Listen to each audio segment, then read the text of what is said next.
നമസ്കാരം. ഓം ഗം ഗണപതയേ നമഃ. ഓം സം സരസ്വതേ സ്വാഹ. ഓം ശ്രീ ഗുരുഭ്യോ നമഃ. ഓം ശ്രീ രംഗനാഥശർമ്മണേ നമഃ. നാരായണ നാരായണ നാരായണ നാരായണ നാരായണ നാരായണ നാരായണ നാരായണ നാരായണ നാരായണ നാരായണ. ഓം ശ്രീകൃഷ്ണാർപ്പണമസ്തു. ഓം ശ്രീകൃഷ്ണായ പരബ്രഹ്മണേ നമഃ. ഓം ശ്രീകൃഷ്ണായ പരമാത്മനേ നമഃ. ഹരേ രാമ രാമ രാമ ഹരേ ഹരേ, ഹരേ കൃഷ്ണ കൃഷ്ണ കൃഷ്ണ ഹരേ ഹരേ. ശ്രീമദ് ഭാഗവതം മൂലം പ്രഭാഷണം ഭാഗം 31. മൂന്നാം അധ്യായം. ഭാഗവത മാഹാത്മ്യത്തിൽ 3-ാം അധ്യായത്തിൽ നിന്ന് 65-ാം ശ്ലോകം മുതൽ അവസാനം വരെ, ശ്ലോകം 74 വരെ ആണ് ഇത് പറയാൻ കാരണം എൻ്റെ ഈ പാർട്ട് ഇന്നതെന്ന് പറഞ്ഞാൽ ചെറിയൊരു മിസ്റ്റേക്കുകൾ വരുന്നുണ്ടായി. ഓവർ സൈറ്റ് കൊണ്ട് ഒരു പോർഷൻ നിങ്ങൾക്ക് നഷ്ടം വന്നിട്ടുണ്ടാവാം. അതായത് 3-ാമത്തെ അധ്യായത്തിലെ 65-ാമത്തെ ശ്ലോകം മുതൽക്ക് 74-ാമത്തെ അവസാനം വരെ അത് നിന്ന് നികത്തുകയാണ്. Please accept it, that's all. അന്യഥാ വൈഷ്ണവീ മായാം ദേവൈരവി സുദുസ്ത്യജ കഥം ത്യാജ്യ ഭവേൽ പുംഭി സപ്താഹോ അധഃ പ്രകീർത്തിതാം. അന്യഥാ വൈഷ്ണവീ മായാ ദേവൈരവി സുദുസ്ത്യജ കഥം ത്യാജ്യ ഭവേൽ പുംഭി സപ്താഹോ അധഃ പ്രകീർത്തിതാം. അതിനർത്ഥം പറയണത്, ദേവന്മാരാൽ കൂടെ പ്രയാസപ്പെട്ടാലും ഉപേക്ഷിക്കാൻ സാധിക്കാത്തതായ വിഷ്ണുമായയെ. ഇത് ഞാൻ പറഞ്ഞതാണ്, പക്ഷേ ഞാനത് ഡസ്റ്റ്ബിന്നിൽ നിന്നും ഈ സ്പേസ് ക്രഞ്ച് ഒഴിവാക്കാൻ വേണ്ടി ഡിലീറ്റ് ചെയ്യുക. കാരണം എനിക്ക് രണ്ടാമത് പറയുന്നത് ഇതും ഭഗവാന്റെ ഒരു മായയായിട്ട്, എൻ്റെ വിവരമില്ലായ്മയായിട്ട് ആണെങ്കിലും ഭഗവാൻ ഒന്നുകൂടി പറയാൻ പ്രേരിപ്പിച്ചു എന്ന് മാത്രം. അപ്പോൾ വിഷ്ണുമായയെ സാധാരണ ജനങ്ങൾക്ക് എങ്ങനെ ഉപേക്ഷിക്കാൻ കഴിയും? അതുകൊണ്ട് സാധാരണ ജനങ്ങൾ കൂടെ പ്രയാസം കൂടാതെ വിഷ്ണുമായാബാധയിൽ നിന്ന് മോചിപ്പാനുള്ള പരമ ഉപായം സപ്താഹയജ്ഞം ഒന്നു മാത്രമാകുന്നു എന്ന് വിവക്ഷ. മാം ഏവയേ പ്രപദ്യന്തേ മായാം ഏതാം തരന്തിതേ എന്ന ആപ്തവാക്യപ്രകാരം എന്നെ തന്നെ ശരണം പ്രാപിക്കുന്നവൻ എൻ്റെ ഈ മായാബാധയിൽ നിന്ന് മുക്തന്മാരായി വരുമെന്ന് ഭഗവാൻ അരുളി ചെയ്തിട്ടുണ്ട്. എന്നെ നേരിട്ട് ഭജിക്കണമെന്നാണ്. അതായത് ഈശ്വരനെ ഭജിക്കുക എന്ന് പറഞ്ഞാൽ അത് വിഷ്ണു അല്ലെങ്കിൽ ശിവൻ അല്ലെങ്കിൽ സാക്ഷാൽ മഹാമായ. അതിന് നിങ്ങൾ മഹാലക്ഷ്മി എന്ന് പറഞ്ഞാലും ഭൈരവി എന്ന് പറഞ്ഞാലും ഭദ്രകാളി എന്ന് പറഞ്ഞാലും എനിക്ക് പ്രശ്നമില്ല. പക്ഷേ ഭദ്രകാളി എന്ന് പറയുമ്പോൾ ഭദ്രകാളിക്ക് ചില പരിമിതികളുണ്ട്. എന്താ പരിമിതികൾ? എന്താ? ഉണ്ടായതൊക്കെ നശിക്കും. നേരെ മറിച്ച് വിഷ്ണു എന്നുള്ള കൺസെപ്റ്റ് എവർ എക്സിസ്റ്റിംഗ്, ആൾ പ്രിവൈഡിങ് നാം. അത് ജനിച്ചിട്ടില്ല, മരിച്ചിട്ടുമില്ല, അതിന് അച്ഛനമ്മമാരില്ല. വിഷ്ണുവിന് അച്ഛനുമില്ല, അമ്മയുമില്ല. പക്ഷേ ഭദ്രകാളി ശരിക്കും എന്താണ്? പരമശിവൻ സൃഷ്ടിച്ചതാണ്. അപ്പോൾ കൽപ്പാണ്ടകാലത്തോളം അത് കഴിഞ്ഞാൽ അതില്ല. പിന്നെ ആദ്യത്തെ അവതാരം വരണം. അപ്പം ഉപാസിക്കേണ്ടെന്നല്ല പറഞ്ഞത്, എല്ലാം ഈശ്വരമയമാണ് എന്ന് മനസ്സിലാക്കി അവരവരുടെ ആത്മാവാണ് പരബ്രഹ്മെന്ന് മനസ്സിലാക്കിയാൽ എല്ലാം നേരെയായി. അപ്പം നമ്മൾ കുറച്ച് ഉയരണം, ഒരേ ഇതിലിരിക്കരുത്.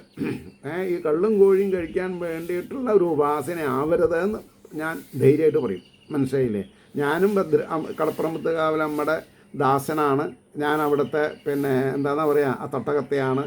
ഒക്കെ ശരിയാണ്. അപ്പോൾ ഭദ്രകാളിയിലും ഞാൻ എന്ത് കാണണം? എൻ്റെ ആത്മാവാണ് കാണേണ്ടത്. ഞാൻ ബ്രഹ്മമാണെന്നുള്ള ഉറപ്പ് നമുക്കുണ്ടാവണം. അതില്ലെങ്കിൽ പുനരഭി ജനനം, പുനരഭി മരണം തന്നെ. അപ്പോൾ മാമേവയേ പ്രപദ്യന്തേ മായാം ഏതാം തരന്തിതേ. എൻ്റെ, അതായത് ഈ നാരായണത്ത് ഭ്രാന്തൻ കഞ്ഞി വെച്ച് കുടിക്കുന്നത് ചുടയിലാണ്. അപ്പോൾ ആ ചുടലയിൽ ഭഗവതി നൃത്തം ചെയ്യാൻ വന്നു എന്നൊക്കെ പറയുന്നുണ്ട്. അപ്പോൾ ഭഗവതി പറഞ്ഞു, ഇത് മനുഷ്യവാസത്തിന് പറ്റിയ കാലമല്ല. രാത്രിക്ക് 4 യാമങ്ങളുണ്ട്. അപ്പോൾ ഇത് ദേവന്മാർക്കുള്ള യാമാണ്. അപ്പോൾ നാരായണ ഭ്രാന്തൻ പറഞ്ഞു, ഞാൻ അപ്പോൾ എന്താ ചെയ്യേണ്ടത്? ഇവിടുന്ന് പോവില്ല, അങ്ങേക്ക് വേണമെങ്കിൽ പോവാം എന്ന് പറഞ്ഞു. ശരി, എന്നാൽ അങ്ങയെ ഞാൻ അനാദരിക്കുന്നില്ല, ആദരിക്കണു. പക്ഷേ ആ ആദരം സുസ്ഥിർഹമാവണമെന്നുണ്ടെങ്കിൽ എൻ്റെ ആയുസ് ഒരു ദിവസം നീട്ടാൻ പറ്റുമോ ചോദിച്ചു. പറ്റില്ല. കുറയ്ക്കാൻ പറ്റുമോ? അതും പറ്റില്ല. എന്നൊരു കാര്യം ചെയ്യാം, എൻ്റെ കാലിലൊരു മന്തുണ്ട്, ഒരു കാലിൽ, അതൊന്ന് മാറ്റി മറ്റേ കാലിലേക്ക് വെച്ചോളൂ എന്ന് പറഞ്ഞു. ഓ ശരി, അത് ചെയ്യാമെന്ന് പറഞ്ഞു. അപ്പോൾ ഈ കഥ എന്തിനാ പറഞ്ഞത്? ഭഗവതി കൂടി സാക്ഷാൽ ഈശ്വരന്, ഭഗവാന്, ജനന മരണങ്ങളില്ലാത്തവനും സ്ഥിതി ചെയ്യാത്തവനും നശിക്കാത്തവനുമായ നമ്മളൊക്കെ ജനിക്കണു, നമ്മൾ വളരണു, ഒരു പ്രായമായാൽ വളർച്ച നിന്നു, അത് കഴിഞ്ഞ് ജരാനര ബാധിക്കണു, പിന്നെയോ മരിക്കണു.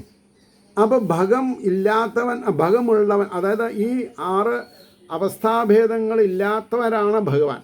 എന്നാൽ ഭദ്രകാളി അങ്ങനെയല്ല, ഒരു പ്രത്യേക താല്പര്യത്തിന് വേണ്ടിയിട്ട്. ഏതാ പ്രത്യേക താല്പര്യം? യക്ഷനെ വധിക്കാൻ വേണ്ടി ബലഭദ്രസ്വാമീനെയും ഭദ്രകാളെയും സൃഷ്ടിച്ചതാണ്. ഇതാണ് നമ്മൾ മനസ്സിലാക്കേണ്ടത്. അപ്പോൾ പണ്ടത്തെ ബ്രാഹ്മണ വ്യവസ്ഥ പ്രകാരം നമ്മളെ ഈശ്വരോപാസനയ്ക്ക് വിടാത്ത ഒരു കാലത്ത് ശരി ഭദ്രകാളീനെ ഉപാസിച്ചോളൂ എന്നായി. അങ്ങനെ നമ്മൾ ഭദ്രകാളി ഉപാസകന്മാരായി. ഞാൻ പറയുമ്പോൾ നിങ്ങൾക്ക് അതെല്ലാം അങ്ങോട്ട് മനസ്സിലാക്കാൻ ബുദ്ധിമുട്ടുണ്ടാവും. അത് പരിപക്വതാവസ്ഥ വരുമ്പോൾ നിങ്ങൾക്ക് മനസ്സിലാവും. ഞാൻ അത്രേ പറയുള്ളൂ.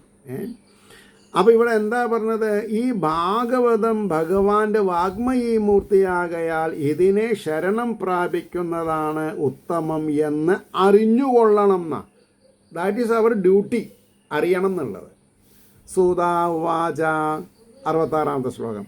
ഏവം നഗാഹശ്രവണോരുധർമ്മേ പ്രകാശ്യമാനേ ഋഷിഭിः സഭായാം ആശ്ചര്യമേകം സമഭൂതദാനീം തദുച്യതേ സംശൃണു ശൗനകത്വം.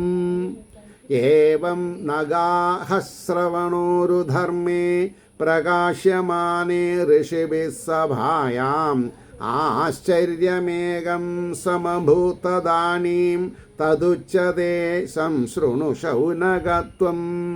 സൂതൻ പറഞ്ഞു, ഇപ്രകാരം ഋഷികളാൽ സഭയിൽ സപ്താഹശ്രവണരൂപമായ മഹാധർമ്മം പ്രകാശിക്കപ്പെട്ടപ്പോൾ എന്തുണ്ടായി എന്ന് ചോദിക്കുകയാണെങ്കിൽ ഒരാശ്ചര്യമുണ്ടായി എന്ന് പറയുന്നു. ഹേ ശൗനക, അതിനെ ഞാൻ പറയാം, അങ്ങ് കേട്ടുകൊള്ളുക എന്ന് സൂതൻ പറഞ്ഞു.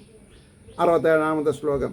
ഭക്തി സുതൂതൂ തരുണോ ഗൃഹീത്വാ പ്രേമൈകരൂപാ സഹസ ആവിരാസീത് ശ്രീകൃഷ്ണ ഗോവിന്ദ ഹരേ മുരാരേ നാഥേതി നാമാനി മുഹുർവദന്തി. ഞാനിത് പറഞ്ഞിട്ടുണ്ട്, എനിക്ക് നല്ല ഉറപ്പുണ്ട്. പക്ഷേ എൻ്റെ ബുദ്ധിമോശം കൊണ്ട് അത് ഡിലീറ്റായി പോയിട്ടുണ്ടാവും, അല്ലെങ്കിൽ ഏറിയാതെ കൊണ്ട് കടന്ന് അത് നഷ്ടം വന്നിട്ടുണ്ടാവും. ഭക്തി സുതൂതൗ തരുണോ ഗൃഹീത്വാ പ്രേമൈകരൂപാ സഹസ ആവിരാസീത് ശ്രീകൃഷ്ണ ഗോവിന്ദ ഹരേ മുരാരേ നാഥേതി നാമാനി മുഹുർവദന്തി. എന്താ അതിനർത്ഥം? സപ്താഹമാഹാത്മ്യ പ്രഖ്യാപനം നിമിത്തം, സപ്താഹമാഹാത്മ്യത്തിൻ്റെ പ്രഖ്യാപനം കാരണം ജ്ഞാനവൈരാഗ്യങ്ങളാകുന്ന 2 പുത്രന്മാരുടെയും വാർദ്ധക്യം നശിച്ചു പ്രേമമാകുന്ന മുഖ്യ സ്വരൂപത്തോടു കൂടിയ ഭക്തിയാകുന്ന മാതാവ്. ഭക്തി അമ്മയാണ്. ഭക്തിയാണ് നമ്മളെ വളർത്തുന്നത്. എവിടേക്ക്? ഈശ്വരനിലേക്ക് അടുപ്പിക്കണത്. ഈശ്വരനിലേക്ക് എങ്ങനെ അടുപ്പിക്കണത്? വിരക്തി വന്ന് മുമുക്ഷത്തെ ആഗ്രഹിക്കുമ്പോൾ.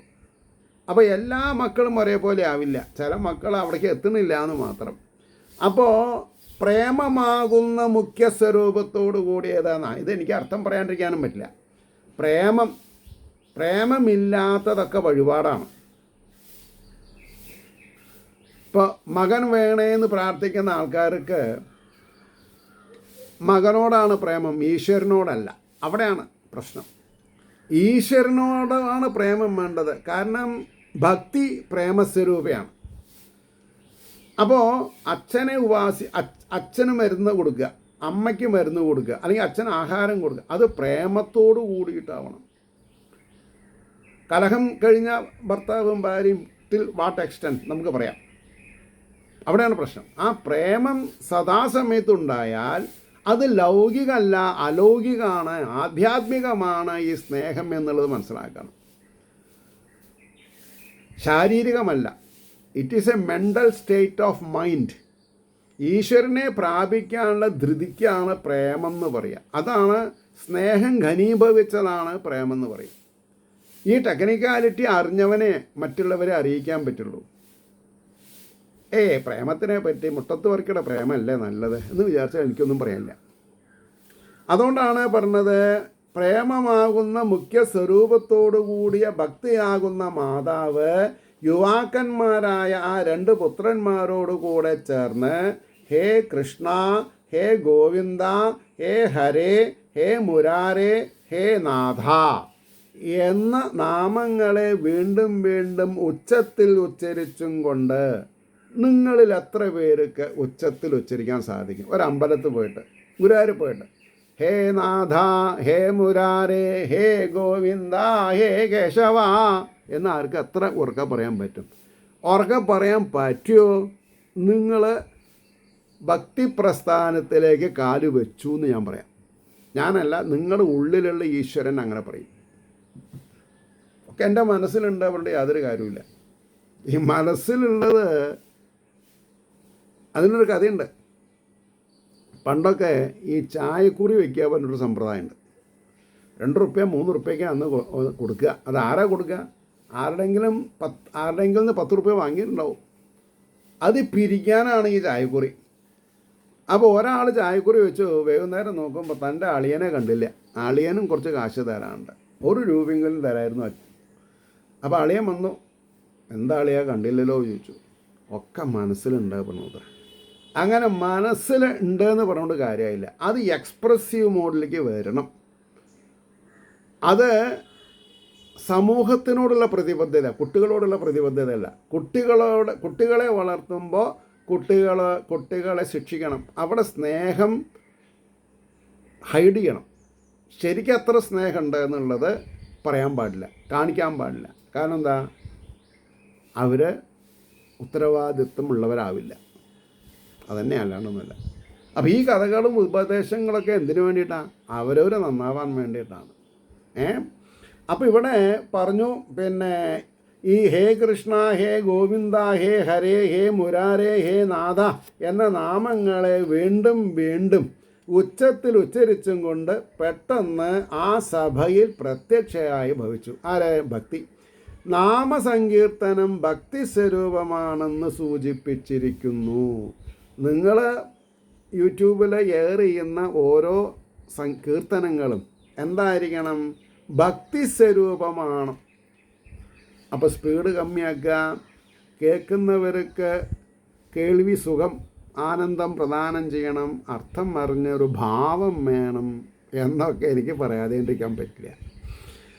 68ാമത്തെ ശ്ലോകം. താം ച ആഗതം ഭഗവതാർത്ഥഭൂഷാം സുചാരുവേഷാം തദൃശു സദസ്യാം കഥം പ്രവിഷ്ടാ കഥമാഗതേയം മധ്യേ മുനീനാം ഇതി തർക്കയന്താം. താം ച ആഗതം ഭാഗവതാർത്ഥഭൂഷാം സുചാരുവേഷാം തദൃശു സദസ്യാഃ കഥം പ്രവിഷ്ടാ കഥമാഗതേയം മധ്യേ മുനീനാം ഇതി തർക്കയന്താം. എന്താർത്ഥം? ഭഗവത് ഭക്തന്മാരുടെ ദിവ്യാലങ്കാര സ്വരൂപയും മനോഹര വേഷത്തോടുകൂടിയവളുമായ ഭക്തി. ഭഗവത് ഭക്തന്മാരുടെ അലങ്കാരം ഭക്തിയാണ്, അല്ലാണ്ട് കമ്മലും സിൽക്ക് സാരിയും പട്ട് സാരിയും ഒന്നുമല്ല, അല്ലെങ്കിൽ കസവ് വേഷ്ടി പുതച്ചതൊന്നും അല്ല എന്ന് പറയാണ്ടിരിക്കാൻ പറ്റില്ല. ഭഗവത് ഭക്തന്മാരുടെ ദിവ്യാലങ്കാര സ്വരൂപ ഭക്തിയാണ്. മനോഹര വേഷത്തോടു കൂടിയവളാണേനും ഭക്തിയാണ് മനോഹര വേഷം ധരിക്കേണ്ടത്. ഭക്തി അവിടെ ആഗമിച്ചിരിക്കുന്നതിനെ കണ്ട് സദസ്യന്മാരെന്തു പറഞ്ഞു? ഈ മഹതി ഇവിടെ ഇപ്പോൾ എങ്ങനെ വന്നു? സുഖമില്ലാണ്ട് കിടക്കുകയല്ലേ? മുനികളുടെ മധ്യത്തിൽ എങ്ങനെ പ്രവേശിച്ചു എന്നിങ്ങനെ വിചാരം ചെയ്തുകൊണ്ട് ആ മനോഹര സ്വരൂപത്തെ നോക്കിക്കൊണ്ടിരുന്നു. ആരേനെ നോക്കേണ്ടത്? ഭക്തിയെ. അടുത്ത ശ്ലോകം 69. ഊജു കുമാരാവചനം തദാനീം കഥാർത്ഥതോ നിഷ്പതിതാധുനേയം ഏവം ഗിരാസാ സസുതാ നിശമ്യ സനൽകുമാരം നിജഗാധനമ്രാം. ഊജു കുമാരാവചനം തദാനീം കഥാർത്ഥതോ നിഷ്പതിതാധുനേയം ഏവം ഗിരസാ സസുതാ നിശമ്യ സനൽകുമാരം നിജഗാധനമ്രാ. എന്താണ് അർത്ഥം പറയാം? ശ്രീ ഭാഗവത മാഹാത്മ്യത്തെ പ്രതിപാദിച്ചതായ കഥയുടെ അർത്ഥശ്രവണം നിമിത്തം ഇത് ഇല്ലാത്ത സപ്താഹങ്ങൾ വട്ടപൂജയാണ്. അല്ലാണ്ട് ഞാനെന്താ പറയുക? അപ്പം നമ്മൾ സ്വാധ്യായം ചെയ്തിട്ട് വേണം ഈ സപ്താഹം കേൾക്കാൻ പോവാൻ. കയ്യിൽ ഗ്രന്ഥം ഉണ്ടായിരിക്കണം. അല്ലാണ്ട് അവിടെ ഇഡ്ഡലി ദോശ, ഇഡ്ഡലിയാണ്, ഇന്ന് ഉപ്പുമാവാണ്, ഇന്നലെ കിച്ചടിയായിരുന്നു, ഇന്ന് ഭഗവാന്റെ അവതാരമാണ്, സദ്യയാണ്, നാളെ എല്ലാവരും വരണം, പിന്നെ രുക്മിണി സ്വയംവരാണ്. അതല്ല പ്രശ്നം ഇവിടെ. പ്രശ്നം ശ്രീ ഭാഗവത മാഹാത്മ്യത്തെ പ്രതിപാദിച്ചതായ കഥയുടെ അർത്ഥശ്രവണം നിമിത്തം ഇപ്പോൾ ഇവിടെ വന്നിരിക്കുന്നുവെന്ന് കുമാരന്മാർ പറഞ്ഞ വാക്കുകളെ പുത്രന്മാരോട് ചേർന്നിരിക്കുന്ന ഭക്തി കേട്ടിട്ട് സനൽകുമാരനെ നമസ്കരിച്ച് ഇപ്രകാരം പറഞ്ഞു. ഭക്തിരുവാച. ഭക്തി എന്താ പറഞ്ഞത്? 70-ാമത്തെ ശ്ലോകം. ഭവൽഭിരദ്ദൈവകൃതാസ്മി പുഷ്ടാ കലിപ്രണഷ്ടാഭികഥാരസേനാ കഥാരസേനാ ക്വാഹം തു തിഷ്ഠാമ്യധുനാ ബ്രുവന്തു ബ്രാഹ്മ്യാ ഇദം താം ഗിരിമൂചിരേതേ. ഭവൽഭിരദ്ദൈവകൃതാസ്മി പുഷ്ടാ കലിപ്രണഷ്ടാഭികഥാരസേനാ ക്വാഹം തു തിഷ്ഠാമ്യധുനാ ബ്രുവന്തു ബ്രാഹ്മ്യാ ഇദം താം ഗിരിമൂചിരേതേ. ഭക്തി പറഞ്ഞു, കലിദോഷം നിമിത്തം ഞാൻ ഖണ്ഡിക്കപ്പെട്ട ശരീരത്തോടു കൂടിയവളായി മുറിവേറ്റതെന്നർത്ഥം. ഖണ്ഡിക്കപ്പെടുക, മുറിവേറ്റവളായി ശരീരത്തോടു കൂടിയവളായിരുന്നുവെങ്കിലും കഥാരസത്താൽ, ഭാഗവത കഥാരസത്താൽ ഭവാന്മാർ എന്നെ ഇപ്പോൾ പോഷിപ്പിച്ചിരിക്കുന്നു.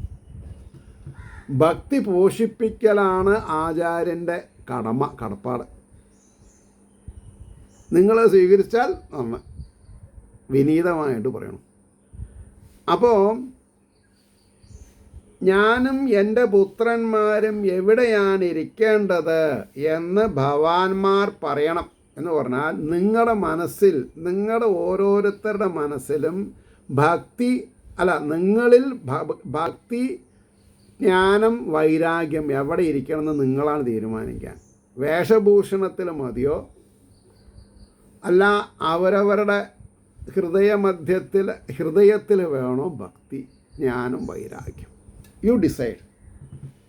അതിനനുസരിച്ചുള്ള ഫലം നിങ്ങൾക്ക് കിട്ടും. എൻ്റെ കയ്യെ ഞാൻ കൈ പൊന്തിച്ചു, എൻ്റെ കടമകൾ ഞാൻ അത്യാവശ്യം ഞാൻ നിറവേറ്റും. ഏതെല്ലാം പ്രതികൂല സാഹചര്യങ്ങൾ ഉണ്ടായാലും ടിൽ ദി ലാസ്റ്റ് ബ്രത്ത്, അവസാനത്തെ ശ്വാസം ഉള്ളിടത്തോളം കാലം ഞാൻ ഇത് പറയാൻ സന്നദ്ധനാണ്. അത് നിങ്ങളെങ്ങനെ സ്വീകരിക്കുന്നു എനിക്കറിയില്ല. It is left to the almighty. അത്രയേ ഉള്ളൂ. അതുകൊണ്ടാണ് പറഞ്ഞത്,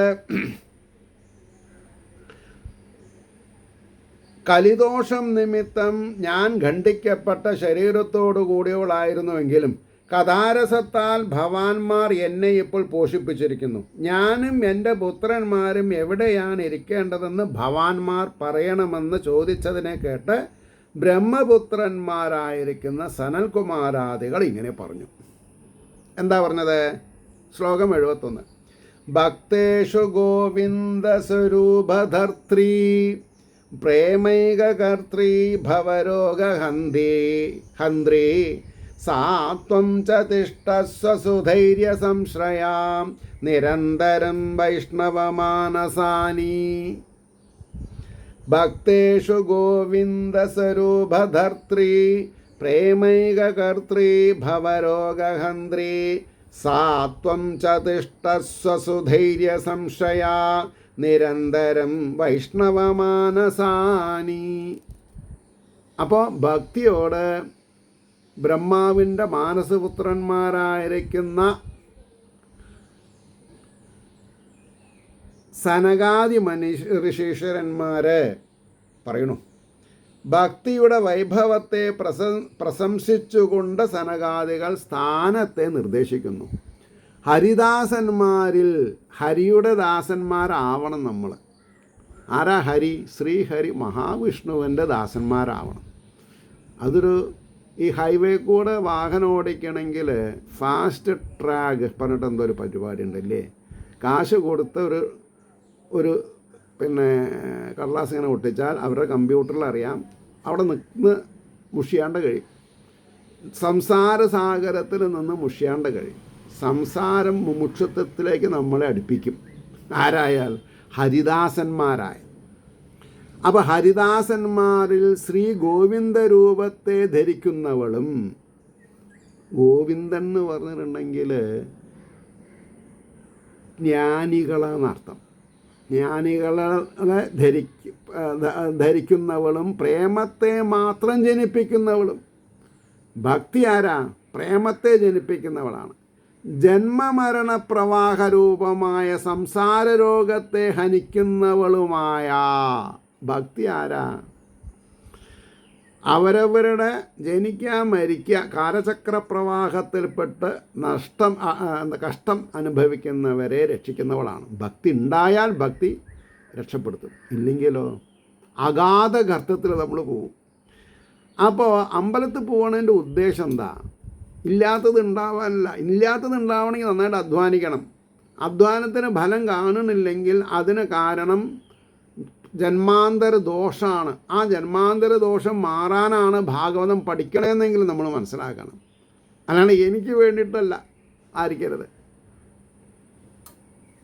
അപ്പോൾ ജന്മമരണപ്രവാഹ രൂപമായ സംസാര രോഗത്തെ ഹനിക്കുന്നവളുമായ ആ സുപ്രസിദ്ധയായ ഭവതി ശോഭനമായ ധൈര്യത്തെ അവലംബിച്ചിട്ട്. അപ്പോൾ നമ്മൾക്ക് ചിലവർക്ക് ധൈര്യമില്ല. കാരണം എന്താ? ഭക്തിയില്ല. ഭക്തിയാണ് ധൈര്യം തരുന്നത്. പാലം കുലുങ്ങിയാലും കേളം കുലുങ്ങില്ല എന്നുള്ള അവസ്ഥ ഭക്തിയാണ് തരുന്നത്. എനിക്കൊന്നും നഷ്ടം വരാനില്ല. ഞാൻ വന്നത് കൈ മടക്കിയിട്ട്, പോകുന്നത് കൈ മടക്കിയിട്ട്. അപ്പോൾ ധൈര്യത്തെ അവലംബിച്ചിട്ട് ഭഗവത് ഭക്തന്മാരുടെ മാനസങ്ങളിൽ നിരന്തരം വസിച്ചുകൊള്ളുക. കാര്യസാധ്യ പുഷ്പാഞ്ജലി കഴിഞ്ഞാൽ പിന്നെ അമ്പലത്തിൽ പോവാതെ ഇരിക്കരുത്. അമ്പലത്തിൽ പോവുക, പ്രാർത്ഥിക്കുക, ഭഗവാനെ പ്രദക്ഷിണം ചെയ്യുക, നമസ്കരിക്കുക, ഭഗവാന്റെ നാമങ്ങൾ ഉച്ചരിക്കുക. അല്ലാണ്ട് അമ്പലത്തിൽ പോയിട്ട് യാതൊരു കാര്യമില്ല.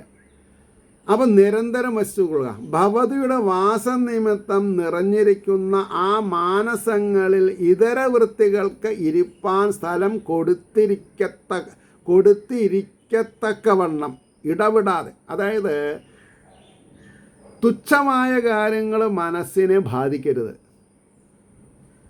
ഡിവൈൻ ക്വാളിറ്റി ആയിരിക്കണം മനസ്സിൽ. അതാണ്. കല്യാണം നാളെയാണ്. ഇന്ന് അമ്പലത്തിലേക്ക് തൊഴാൻ പോവുകയാണ്. സർവാലങ്കാര വിഭൂഷിതയായിട്ട് വധു, നാളത്തെ വധു ഇന്ന് സ്പീഡുള്ള ബൈക്കിൽ കാമുകനെ വിളിച്ചിരുത്തി അവൻ്റെ ഒപ്പം പോയ കഥകൾ ധാരാളമുണ്ട്. അതാണോ ഭക്തി? അച്ഛനും അമ്മയും ചതിക്കലാണോ ഭക്തി? ജന്മം തന്ന അച്ഛനും അമ്മയും ചതിക്കലാണോ ഭക്തി?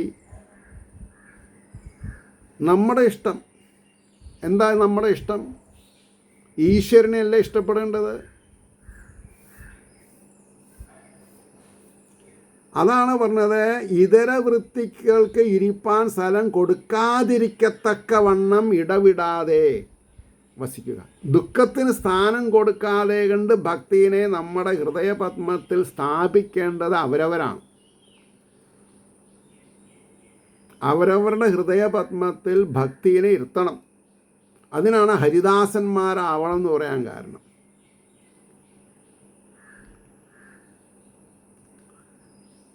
ഇതാരൊക്കെ കേട്ടിട്ടുണ്ട് ഈ എപ്പിസോഡ്? അതിപ്പോൾ പിന്നെ എന്താണെന്നാ പറയുക, എണ്ണം മറിഞ്ഞു പോയോ എനിക്കറിയില്ല സത്യം പറഞ്ഞാൽ. എന്നിട്ട് എനിക്ക് ബോംബെയിൽ നിന്ന് ഹരിദാസ് എന്ന് പറഞ്ഞിട്ടൊരു ആൾ എന്നോട് പറയുണ്ടായി, സാരമില്ല എന്തായാലും തുടങ്ങിയല്ലോ, ഇനി 2-3 മിനിറ്റിലത് കഴിയും. അപ്പോൾ ഇടവിടാതെ നിരന്തരം അന്തരം കൂടാതെ അകലം കൂടരുത്,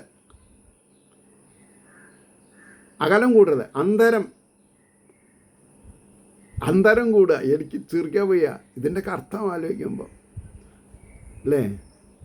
അപ്പോൾ നിരന്തരം എന്ന് പറഞ്ഞാൽ അന്തരം കൂടാതെ ഭക്തന്മാരുടെ മനസ്സിൽ അണുമാത്രം സ്ഥലവും വിടാതെ. ഒരു സൂചി കുത്താൻ മഹാഭാരത യുദ്ധത്തിൽ കൃഷ്ണൻ ദൂത് പറയാൻ പോയി പാണ്ഡവർക്ക് വേണ്ടിയിട്ട്. 5 ഗ്രാമം കൊടുക്കൂ, 5 വീട് കൊടുക്കൂ, 5 ആൾക്കും കൂടി 1 വീട് കൊടുക്കൂ എന്ന് പറഞ്ഞപ്പോൾ ദുര്യോധനൻ പറഞ്ഞു, ഒരു സൂചി കുത്താനുള്ള സ്ഥലം തരില്ല എന്ന്. അങ്ങനെ ഗർവിഷ്ഠനായിട്ട് ഭഗവാനോട് പറഞ്ഞതിൻ്റെ അനന്തര ഫലം ദുര്യോധനാദികൾ അനുഭവിച്ചില്ലേ? നിങ്ങൾ എന്തുകൊണ്ട് ഭാരതം പഠിച്ചില്ല? സമയമില്ല എന്ന് പറയരുത്. അപ്പോൾ മനസ്സിൽ അണുമാത്രം സ്ഥലവും വിടാതെ വസിച്ചു കൊള്ളുക. ഇതാണ് ഭാഗവതം 72ാമത്തെ ശ്ലോകം. അതോപി ദോഷാ കലിജായി മേ ത്വാം ദ്രഷ്ടും ന ശക്താ പ്രഭവോപി ലോകേ ഏവം തദാജ്ഞാവസരേ വിഭക്തി സ്തദാ നിഷണ്ണാ ഹരിദാസചിത്തേ. അതോപി ദോഷാ കലിജായി മേ ത്വാം ദ്രഷ്ടും ന ശക്താ പ്രഭവോപി ലോകേ ഏവം തദാജ്ഞാവസരേ വിഭക്തി സ്തദാ നിഷണ്ണാ ഹരിദാസചിത്തേ. അത് ഹേതുവായിട്ട് ലോകത്തിൽ സ്വപ്രഭാവത്തെ കാണിപ്പാൻ സമർത്ഥങ്ങളായിരിക്കുന്നുവെങ്കിലും കലികാലദോഷങ്ങൾ ഭവതിയെ നോക്കുവാൻ പോലും സമർത്ഥകളാകയില്ല. ഭക്തിയുള്ളവർക്ക് കലിദോഷം ബാധിക്കില്ല എന്നർത്ഥം. ഹരേ രാമ രാമ രാമ ഹരേ ഹരേ, ഹരേ കൃഷ്ണ കൃഷ്ണ കൃഷ്ണ ഹരേ ഹരേ. ഇവിടെ ഒന്നും ആഗ്രഹിക്കാതെ കണ്ട് എൻ്റെ കടമയാണ്, എൻ്റെ കടപ്പാടാണ്, എനിക്ക് നല്ല ബുദ്ധി തരണേ, നല്ല വിദ്യ തരണേ എന്ന് പറഞ്ഞ് പ്രാർത്ഥിക്കണവർക്ക് കലിദോഷം ബാധിക്കില്ല, ഉറപ്പ്. അതുകൊണ്ടാണ് കലികാലദോഷങ്ങൾ ഭവതിയെ നോക്കുവാൻ പോലും സമർത്ഥങ്ങളാകയില്ല. ഇപ്രകാരം സനകാദികളുടെ കൽപ്പന ലഭിച്ച തൽക്ഷണം ഹരിദാസന്മാരുടെ ചിത്തത്തിൽ ഭക്തി വസിച്ചു. അപ്പോൾ കുറേ ആൾക്കാരുണ്ട് അവിടെ. അതിൽ ആരൊക്കെയാ ഹരിദാസന്മാർ? ഹരിയുടെ ദാസന്മാരായിട്ട് സ്വയം പ്രഖ്യാപിക്കപ്പെട്ട ജനങ്ങളുടെ മനസ്സിൽ ഭക്തി വന്നിരുന്നു. 73ാമത്തെ ശ്ലോകം. സകലഭുവനമധ്യേ നിർധനാസ്തേഭി ധന്യാ നിവസതി ഹൃദി യേഷാം ശ്രീഹരേർഭക്തിരേകാ ഹരിരപി നിജലോകം സർവധാതോ വിഹായാം പ്രവിശതി ഹൃദി തേഷാം ഭക്തിസൂത്രോപനദ്ധാ. സകലഭുവനമധ്യേ നിർധനാസ്തേഭി ധന്യാ നിവസതി ഹൃദി യേഷാം ശ്രീഹരേർഭക്തിരേകാം ഹരിരപി നിജലോകം സർവധാധോ വിഹായ പ്രവിശതി ഹൃദി തേഷാം ഭക്തിസൂത്രോപനദ്ധാ. എന്താണർത്ഥം പറഞ്ഞാൽ, ഏതൊരുത്തരുടെ ഹൃദയത്തിൽ സകല ദുഃഖങ്ങളെയും സംഹരിച്ച് പരമാനന്ദത്തെ നൽകുന്ന ശ്രീഹരിയുടെ പേരിൽ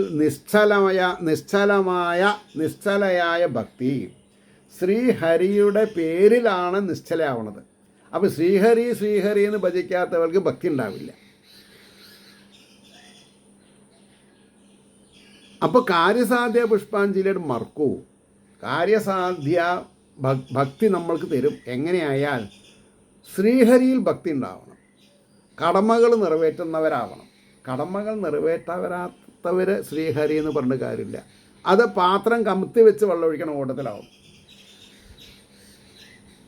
നമ്മളെങ്ങനെയാണ് എൻ്റെ കടമ നിറവേറ്റിയെന്ന് നടിക്കണത്, അതേമാതിരി ഈശ്വരനും നമ്മളോട് നടിക്കുകയുള്ളൂ. ആർക്ക് ധൈര്യമായിട്ട് പറയാം ഞാൻ എൻ്റെ കടമകൾ നിറവേറ്റി എന്നുള്ളത്? കടമകൾ നിറവേറ്റിയവർക്ക് മാത്രമേ പറയാൻ പറ്റുള്ളൂ. അതിൽ വെള്ളം ചേർത്തിട്ടുണ്ടെങ്കിൽ ഭഗവാനും വെള്ളം ചേർക്കും. അനങ്ങില്ല, അതിനെ അനങ്ങാപ്പാറ അങ്ങനെ പറയും. അപ്പോൾ ഇവിടെ ശ്രീഹരിയുടെ പേരിൽ നിശ്ചലമായ ഭക്തി നിരന്തരം പ്രതിഷ്ഠയെ പ്രാപിച്ചിരിക്കുന്നുവോ അവർ സകല ലോകങ്ങളിൽ വെച്ച് മഹാദരിദ്രന്മാരാണെന്നിരിക്കൽ കൂടെ, ഈ ലോകത്തുള്ളവരിൽ വെച്ച് മഹാദരിദ്രന്മാരാണെങ്കിൽ കൂടെ പരമഭാഗ്യവാന്മാരാകുന്നു. അതാണ് കുചേലഗതിയുടെ എസൻസ്. എന്താ? കുചേലൻ ഒരിക്കലും ഞാൻ ദരിദ്രനാണെന്ന് പറഞ്ഞിട്ടില്ല. കുചേലൻ ദ്വാരമുള്ള ചേല ചിറ്റിയവെന്ന അർത്ഥം പറയാം. ഓട്ടയുന്നു, പക്ഷെ വെളുത്തതാണ്, മുഷിഞ്ഞതല്ല. വെളുത്തതാണ്, മുഷിഞ്ഞതല്ല. കുചേലൻ മുഷിഞ്ഞതെന്ന് എവിടെയും പറഞ്ഞിട്ടില്ല ഭാഗവത്തിൽ. അപ്പം നമ്മളാണ് കുചേലൻ. നമ്മൾ പുറത്തു പോവും. നമ്മുടെ എന്താണെന്നാ പറയാ, ദുരാഗ്രഹം എന്നല്ല, ദുരാഭിമാനം സമ്മതിക്കില്ല. അങ്ങനെയാണ്. അപ്പോൾ ഭാഗവതം എന്ന് പറഞ്ഞാൽ ദാരിദ്ര്യം ഉണ്ടാവാം, ദാരിദ്ര്യം വേണം. അപ്പോഴാണ് കുചേലനെ പോലെ ഭഗവാൻ എല്ലാവിധ സൗകുമാര്യങ്ങളും കൊടുക്കുക. പക്ഷേ കുചേലൻ ഭഗവാനെ തോൽപ്പിച്ചു. എന്താ തോൽപ്പിച്ചത്? ഞാനിതൊക്കെ പരിഗ്രഹിക്കുന്നു, ഞാനിതൊന്നും അനുഭവിക്കില്ല. ഭോക്താവ് ഭഗവാനാണ് നമ്മൾ മനസ്സിലാക്കണം. ഇപ്പം നമ്മൾ പിശുക്കി കുറേ സ്വർണം ഉണ്ടാക്കി, പിശുക്കി ബാങ്കിൽ ബാലൻസ് ഉണ്ടാക്കി, അവരവർ ജീവിക്കാതെ കണ്ട് അതുകൊണ്ട് എന്താ കാര്യം? ഈ പറഞ്ഞ പോലെയുള്ള ഒരു ജീവിത സന്ധാരണം ഇല്ലെങ്കിൽ എന്താ കാര്യം? ഈശ്വരനെ ഉപാസിക്കാതെ കണ്ട് ഇരുന്നിട്ട് എന്താ കാര്യം? അപ്പോൾ ഇവിടെ പറഞ്ഞു അവർ സകല ലോകങ്ങളിൽ വെച്ചും മഹാദരിദ്രന്മാരാണെന്നിരിക്കൽ കൂടെ പരമഭാഗ്യവാന്മാരാകുന്നു. എന്തുകൊണ്ടെന്നാൽ ഭക്തിയാകുന്ന കയറാൽ ബന്ധിക്കപ്പെട്ടിരിക്കുന്നു. ഭഗവാൻ ശ്രീഹരി സ്വലോകമായ വൈകുണ്ഠത്തെ എല്ലാം കൊണ്ടും ഉപേക്ഷിച്ചിട്ടും അവരുടെ ഹൃദയത്തിൽ പ്രവേശിക്കുന്നു. ഭഗവാൻ വൈകുണ്ഠത്തിൽ നിന്ന് വിട്ട് ഈ ദരിദ്രനാരായണന്മാരുടെ ഹൃദയത്തിൽ പ്രവേശിച്ചിരിക്കുകയാണ്. അപ്പോൾ നമ്മൾ ആരാവണം? ദാരിദ്ര്യമില്ലാത്തവരായിട്ട് കാര്യമുണ്ടോ? ഇല്ല. ദാരിദ്ര്യം ഉണ്ടായിക്കോട്ടെ, ഭഗവാൻ വസിക്കുന്നുണ്ടെങ്കിൽ പിന്നെ എന്താ അസുഖം ഉണ്ടാവുക? ഇപ്പം നമ്മുടെ ഇടയിൽ നമ്മളെക്കാൾ സമ്പദ് വ്യവസ്ഥ മോശമായിട്ടുള്ളവരെ എത്രയോ പലവരും നന്നായിട്ട് ഇരിക്കുന്നുണ്ട്. കാരണം എന്താ? പൂർവ്വജന്മാന്തര സുഹൃതം. ഒരു കാലത്ത് ഈ അത്തിപ്പഴം പഴുക്കുമ്പോൾ കാക്കയ്ക്ക് വായ്പൊണ്ണെന്നൊരു പഴഞ്ചൊല്ലുണ്ട്. കാക്ക വിചാരിക്കും ഈ ആലിൽ എത്ര പഴങ്ങളാണ് നിൽക്കണത്, അത് പഴുത്ത് വീണാൽ എനിക്ക് ആഹാരത്തിന് എന്താ കുഴപ്പം? അപ്പോഴാണ് വായയിൽ കാക്കയ്ക്ക് വായ്പൊണ്ണ് വരികയാണ്. എല്ലാം കഴിക്കാൻ പറ്റുമോ? ഞാനിത് ഇതേ ഉദാഹരണം പല പ്രാവശ്യം പറഞ്ഞിട്ടുണ്ട്. വേദാന്തത്തിൽ പറയും, യുവമിഥുനങ്ങൾ വിവാഹശേഷം പെട്ടെന്ന് ചിലവർക്ക് പനി വരും. അപ്പോൾ ഇവർ സ്വപ്നം കണ്ട ഒരു രാത്രി ആണോ അത്? അല്ല. അപ്പോൾ ആരാ ഈ പനീനെ തരണത്? അപ്പോൾ അതിന് ഒരു കാരണം ഉണ്ടാവും. അതിനൊരു കാരണം ഉണ്ടാവും. ആ കാരണത്തിനെ നമ്മൾ സ്വീകരിക്കുക. എന്താ കാരണം? അന്ന് ഈ യുവമിഥുനങ്ങൾ ചേർന്നാൽ ഉണ്ടാകുന്ന വിപത്തുക്കളെ ഇവർ അനുഭവിക്കരുത് എന്ന് ഈശ്വരൻ നിശ്ചയിച്ചിട്ടുണ്ടാവും. അല്ലെങ്കിൽ ആ വിപത്തുക്കൾ അനുഭവിക്കാൻ മാത്രം പാപം ഇവർ ചെയ്തിട്ടുണ്ടാവില്ല. ഇതാണ് നമ്മൾ മനസ്സിലാക്കേണ്ടത്. എന്തിലും ഏതിലും ഈശ്വരീയതയെ കാണാൻ നമ്മളെ കൊണ്ട് സാധിക്കണം. ഞാൻ SSLC തോറ്റു 2 പ്രാവശ്യം. ഞാൻ എന്താ സമാധാനിച്ചത്? ഞാൻ ഈശ്വരനെ ഉപാസിച്ചുകൊണ്ടിരിക്കുന്ന ഒരാളാണ്. ഈശ്വരൻ എന്നെ തോൽപ്പിച്ച്, ശരി, അതിന് ഈശ്വരൻ്റെ കയ്യിലൊരു കാരണം ഉണ്ടാവും. അതുകൊണ്ടായിരിക്കാം ഞാൻ ഇന്ന് ഈ നിങ്ങളുടെ മുമ്പിൽ ഇരുന്ന് കഥ പറയണത്. അപ്പോൾ എൻ്റെ ഉള്ളിൽ ഭക്തി ഉറയ്ക്കാൻ വേണ്ടി ഞാൻ ഈശ്വരനെ കുറേ കൂടി ഉപാസിച്ചിട്ടുണ്ടാവാം. ഇപ്പം ഞാൻ SSLC പാസ്സായാലും ഞാനിപ്പോൾ ഒരു എൻജിനീയറോ ഡോക്ടറോ ആയി വിചാരിക്കുക, എനിക്ക് ഇത്ര സമയം കിട്ടില്ല. മാത്രമല്ല 400 രൂപ കൊടുത്ത് ടോക്കൺ എടുത്ത് ഡോക്ടറെ അടുത്ത് പോയി പെട്ടെന്ന് നമുക്ക് സുഖം പ്രാപിച്ചാൽ നമുക്ക് തോന്നില്ലേ 400 റുപ്യ പോയി എന്ന് തോന്നില്ലേ? മനുഷ്യന്മാരല്ലേ നമ്മളൊക്കെ. അതേമാതിരി പഞ്ചായത്തിൽ നിന്ന് ധനം ഒക്കെ കിട്ടിയൊരു വീട് വെച്ചു. 4 ദിവസം കഴിഞ്ഞാൽ അതിൻ്റെ സൺഷെയ്ഡ് വാർത്തതൊക്കെ കമ്പികൾ പുറത്തേക്ക് വരാൻ തുടങ്ങും. എത്രയോ സ്ഥലത്തുണ്ട്. അതിന് ഞാനൊരു എൻജിനീയറായിട്ട് എന്താ കാര്യം? അപ്പോൾ ഞാൻ ഭാഗവത ഭക്തദാസനായിട്ട് അറിയപ്പെടണമെന്ന് ഭഗവാൻ എൻ്റെ കർമ്മങ്ങളെ കൂട്ടിക്കിഴിച്ച് ഒരു ഫലം തരുമ്പോൾ ഞാൻ എന്തിനാത് വേണ്ട വയ്ക്കണത്?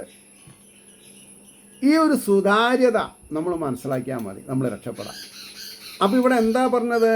ഭക്തിയാകുന്ന രഞ്ജുവിന. ഞാനത് വേണം വിചാരിച്ചിട്ട് കയറാമെന്ന് പറഞ്ഞത്. കാരണം അല്ലെങ്കിൽ ചിലവർക്ക് മനസ്സിലാവില്ല, അതുകൊണ്ടാണ്. അപ്പോൾ ഭക്തിയാകുന്ന കയറാൽ ബന്ധിക്കപ്പെട്ടിരിക്കുന്ന ഭഗവാൻ ശ്രീഹരി സ്വലോകമായ വൈകുണ്ഠത്തെ എല്ലാം കൊണ്ടും ഉപേക്ഷിച്ചിട്ടും അവരുടെ ഹൃദയത്തിൽ, ആരുടെ? ഹരിദാസന്മാർ ഹൃദയത്തിൽ പ്രവേശിക്കുന്നു. അഹോ ഭക്തി വൈഭവം അവർണ്ണനീയം. അത് കഴിഞ്ഞിട്ട് 74-ാമത്തെ ശ്ലോകം, അതായത് 3-ാം അധ്യായത്തിലെ അവസാനത്തെ ശ്ലോകം. ബ്രൂമോ അദ്യതേ കിം അധികം മഹിമാനമേവം ബ്രഹ്മാത്മകസ്യ ഭുവി ഭാഗവതാഭിധസ്യ യൽ സംശ്രയാ നിഗതനാലഭതേ സുവക്താ ശ്രോതാഭി കൃഷ്ണ സമതാമലമന്യധർമ്മൈഃ. ബ്രൂമോ അദ്യതേ കിം അധികം മഹിമാനമേവം ബ്രഹ്മാത്മകസ്യ ഭുവി ഭാഗവതാഭിധസ്യ യൽ സംശ്രയാ നിഗതനാലഭതേ സുവക്താ ശ്രോതാഭി കൃഷ്ണ സമതാമലമന്യധർമ്മൈഃ. എന്താ പറഞ്ഞത്? ശ്രീമദ് ഭാഗവതത്തിൻ്റെ ഉത്കർഷത്തെ വർണ്ണിച്ചും കൊണ്ട് അധ്യായത്തെ സമർപ്പിക്കണം. 3-ാം അധ്യായം സമർപ്പിക്കുകയാണ്. ഹേ നാരദമുനെ, ഭാഗവതമെന്നത് വേദത്തിനുള്ള മറ്റൊരു പേരെന്ന് മാത്രമാകുന്നു. വേദം എന്നുള്ളതിൻ്റെ വേറൊരു വാക്കാണ് ഭാഗവതം എന്നുള്ളത്. വേദത്തിൽ പ്രതിപാദിച്ചിട്ടുള്ള ഇതാണ്. പക്ഷേ അത് നമുക്ക് കാലത്തിൻ്റെ മഹിമ കൊണ്ടോ എന്തോ നമ്മൾക്ക് അന്യം നിന്നിട്ടുണ്ടെങ്കിൽ അതിനെ കോമ്പൻസേറ്റ് ചെയ്യണം. കാരണം എന്താ? ഭാഗവതം വേദം ഒന്നാണ്. എന്നാൽ അത് വേദം പഠിച്ചവർ മാത്രം പറയില്ല. കാരണം എന്താ? അവർ ഭാഗവതം പഠിച്ചില്ല. ഭാഗവതത്തിൽ ഇങ്ങനെ പറഞ്ഞിട്ടുണ്ടെന്നുള്ളത് അവരാണ്. എപ്പോഴും നമ്മൾ അർത്ഥതലങ്ങൾ മനസ്സിലാക്കണം. ഇന്ന് ഗുരുപൂർണിമയാണ്. അപ്പോൾ തനിക്ക് എന്താ പറയുക, അഗാധ അവബോധം തന്നിട്ടുള്ള ഗുരു ഈശ്വരൻ തന്നെയാണ് എന്നുള്ള ബോധം വേണം.